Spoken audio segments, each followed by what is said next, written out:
Welcome to another segment of Cafe Talk with Pastor Glover. I know you're not used to seeing this setting, but we wanted to do something a little different. This will be our 25th episode. So we kind of wanted to do something a little different to mark that moment.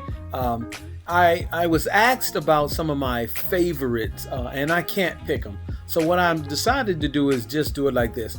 We'll go with number 5, number 10, number 15, number 20, and number 25. Those episodes we will show now and just kind of highlight some of those pieces.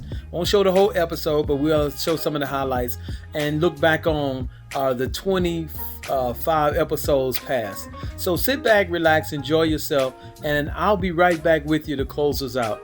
Again, welcome to Cafe Talk with Pastor Glover. Enjoy yourself.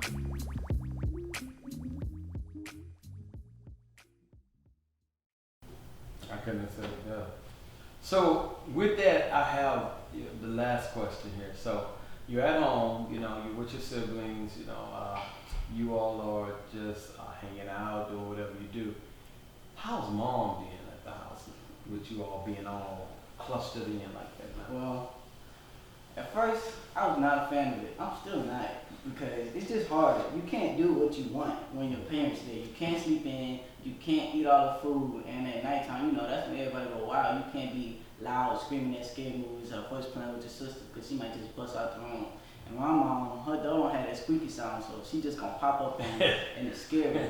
And then at first I was like, she got to go, like ASAP, because she had the audacity to wake me up at 8, not just me, them too, to go walking, and we didn't even stay there for no long. Like, Wait, your mom got to go, where's she going? She got to go work. I told her the other day, I said, either we gotta go to school or you gotta go to work, because this ain't gonna work. But now it's good though, because she always says she's not raising no lazy kids or ungrateful people. Right. So she try to find stuff for us to do. But some of the stuff I feel like she just don't need to do. Like us cleaning out the back porch. We ain't never been back there. That thing was like that since we moved in. You just gonna walk outside on a nice sunny morning while I'm asleep to go tell me to do that. But that's just parent. Well, that's called in the pocket projects. We always.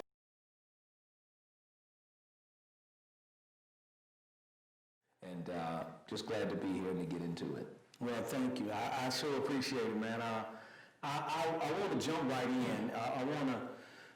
It's Father's Day weekend coming up. There's a lot of things going on in our country, civil unrest, just all kind of things. And so I want to kind of tackle some of that, but from the perspective of fatherhood versus maybe fathers not in the home or whatever have you. I kind of want to touch on that dialogue. Yeah. So if you don't mind, you've been a pastor for how long? 19 years. 19 years. You've been a father. You have 4 wonderful kids. And so the oldest is how old? 16. 16. So 16 years. Fatherhood, 19 years, pastorship. I said that to give to men to sometimes people need to understand the experience behind the conversation. So speak to us about being a father in the ministry first. As a father of so many, you are our pastor, so that's a father figure. So speak to that if you don't mind. Well, it's been a journey to say the least. Becoming a father, the process, it starts with God, of course. God is our eternal Father. So God seeds into man the whole notion of me becoming a pastor. I moved in from Atlanta, and whoever thought I would pastor in Baton Rouge, Louisiana, a city I didn't even really prefer to live in.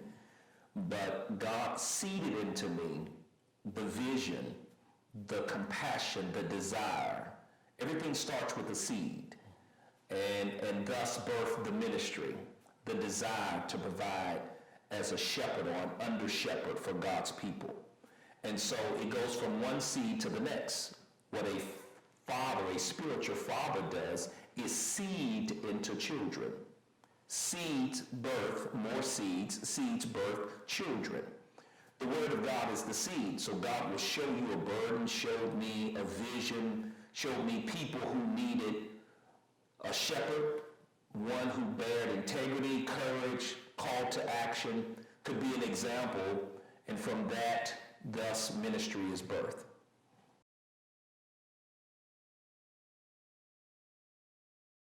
So, how about this marching and vandalism? Of course, burning buildings is a protest. We're protesting, right? How do you feel about the protests and the way it's being displayed? That's like a tricky question, kind of, because like you got to look at it. Depends on like the point of view you're looking at it in. So like some people might say like the burning down buildings and stuff like that. That's not a proper way to protest, because that probably make white people. I don't know if I want to say it like that. Yeah, you can say that if that's what you want to say. Like white people make us look like bad. I mean, make us look bad like animals, like we're out of control. Perhaps like somebody might say doing that and tearing down, destroying like white-owned businesses and everything, trying to put black people out there is a good thing for the black community doing the protests and everything.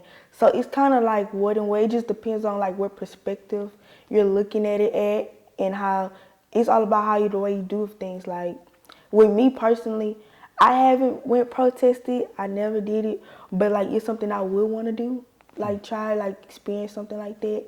So I mean, it's just, I don't know, it's just. And if you went and protest, I mean, you're out there, the people who are burning buildings and creating mayhem, breaking in buildings, stealing items, because that's a form of protest. I need to get me a new TV. And then those who are marching peacefully and that kind of stuff. You'll be out there, right in the midst of all of it, right? So in that case, what side would you go with? I mean, would you run in a building and grab you some at the opportunity? I mean, is that your form of protesting? I mean, cause that's like yes and a no. Cause like in a moment you like, oh yeah, like everybody get TVs, like everybody go in there and get what they want, but then your mama go choke you when she sees this. It's like their first thought, like you just go everybody like they going, but like when you really like, if you really thinking like I probably wouldn't do that, cause like people going to jail and stuff, like I wouldn't want to be in nobody's jail. I agree, but watch this. Let me ask you another question. So, according to Christ, according to our relationship, according to us being Christians, right? How do you answer that question now? Because skip the police. Police right. Them people getting away with. Some of them got the TVs mounted on their walls now. So they didn't go to jail. Right. How does Christ fit into that picture? Like with them already, like stealing stuff already. For you, not for them. Oh, for me. Like if I was to steal stuff, you're asking like how would Christ? How would Christ feel? How would Christ fit into that situation? You're a Christian, right? Okay, so you're ministering to people. You got an opportunity to tell somebody whatever. Hey, you roll up in the store, and guess who up in that store? A person that you was witnessing to last week. Right. What? I mean, come on, talk to me about that. That would be very like. Because it's like you preaching and you in here doing what everybody else doing. So you lost your witness. Right. They gonna feel like that's okay. Right. And then that's gonna be on me because like I done told this girl the right way to go and everything. Like God seen me leading her and then it's like I go back and it's like what?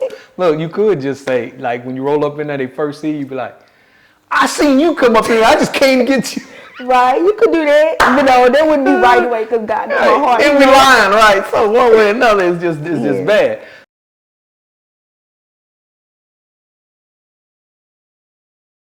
And my next question was, I already know that you were shy about the singing thing because y'all, on retreat we were in this room in our cabin, and she was in my group with the kids, and I was like, I heard some singing, we're getting ready for bedtime. I'm like, dang, that sounds good. Like, who is that? And they was like, oh, that's Ebony. She know how to sing. And I was like, Ebony? So I'm like, girl, you need to sing again. I was like, sing. And she was like, no, that wasn't me. I'm like, I ain't doing that. So I was like, oh. But anyway, so they did tell us that one of your hobbies was singing. And I've been graciously enough to hear it. But anyway, like, what does singing do for you? Like, how does that make you feel? Like, how does that impact you, you know? I don't know. Singing just makes me feel like, it makes me get away, like, in a way. Like, I always loved singing, like, as a little girl, just always singing. I don't know where it came from. I just like singing. Like, it's just my hideaway. Like, y'all, I could be sitting down just singing. My mom be like, what? Why you keep singing? Why you always singing? I'm like, Mama, I don't know. Like, y'all, I start singing. I don't even know I'm singing. So, Wow. I sing too, but Well, you've seen the 5 clips. So I hope you see why those 5 clips may have been chosen, or maybe you've seen them all and can understand why I can't even pick between 25 which ones are my favorite. So I hope you enjoyed those 5 clips as much as I did when I was taping them. Join me next week when my guest is none other than Sherry East. You won't want to miss it. Thank you again for joining me on Cafe Talk with Pastor Glover. See you next time.